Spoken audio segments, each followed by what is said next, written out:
Last ദിവസം ജിമ്മിൽ ഒരു ചലഞ്ച് പരിപാടി നടത്തിയിട്ടുണ്ടായിരുന്നു. ഒരു പുഷപ്പ് ചലഞ്ചാണ് നടത്തിയിട്ടുണ്ടായിരുന്നത്. പിന്നെ കോച്ച് വന്നു എങ്ങനെയാണ് ചെയ്യേണ്ടതെന്നുള്ള ഇൻസ്ട്രക്ഷൻസ് ഒക്കെ പറഞ്ഞു തന്നു. പിന്നെ ഓരോരുത്തരെയായിട്ട് വിളിച്ചു. ഞാനൊഴിച്ച് ബാക്കി എല്ലാവരും പങ്കെടുത്തിട്ടുണ്ടായിരുന്നു. ഞാൻ പങ്കെടുത്തില്ലെങ്കിലും ഷോയ്ക്ക് ഒരു കുറവുണ്ടായിരുന്നില്ല. അവിടെ ഫുള്ള് മെയിൻ കളിച്ചിട്ട് ഞാൻ നടക്കുകയായിരുന്നു. ഇത്രയും വലിയ ആൾക്കാരുടെ ഇടയിലും ഒരു ചെറിയ ചെക്കൻ വന്നിട്ട് മൊത്തം ഷോയിൽ തൂക്കിയിട്ട് പോയി. IPL സൂര്യവംശിനെ പോലെയായിരുന്നു ചെക്കൻ ഞങ്ങൾ കണ്ടിട്ടുണ്ടായിരുന്നത്. 45, 46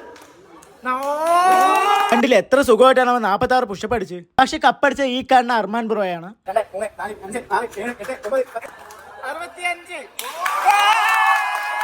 അങ്ങനെ 65 പുഷപ്പ് അടിച്ച അർമാൻ ബ്രോയാണ് വിജയിച്ചിട്ടുണ്ടായിരുന്നത്.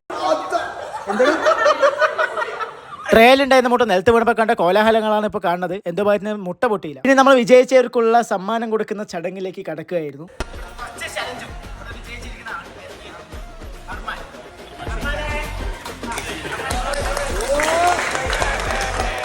അങ്ങനെ 65 പുഷപ്പ് അടിച്ച അർമാന് നമ്മൾ 30 മുട്ടയാണ് കൊടുത്തിട്ടുണ്ടായിരുന്നത്. പിന്നെ നമ്മുടെ ജിമ്മിലെ സൂര്യവംശം ഈ നമ്മൾ പീനട്ട് ബട്ടറാണ് കൊടുത്തിട്ടുണ്ടായിരുന്നത്. അവൻ തോറ്റു പോയിട്ടുണ്ടെങ്കിലും ഇത്രയും വലിയ ആൾക്കാരുടെ ഇടയിൽ നല്ല രീതിയിൽ തന്നെ പൊഴുതി അവൻ 46 പുഷപ്പ് അടിച്ചു. പുഷപ്പ് ചലഞ്ച് അല്ലാണ്ട് ലേഡീസിനായിട്ട് വേറൊരു ചലഞ്ച് നടത്തിയിട്ടുണ്ടായിരുന്നു. അത് അടുത്ത പാർട്ടി പറയാം. അപ്പോൾ വീഡിയോ നിർത്തുന്നു എന്ന് നിങ്ങളുടെ സ്വന്തം രാമൻ.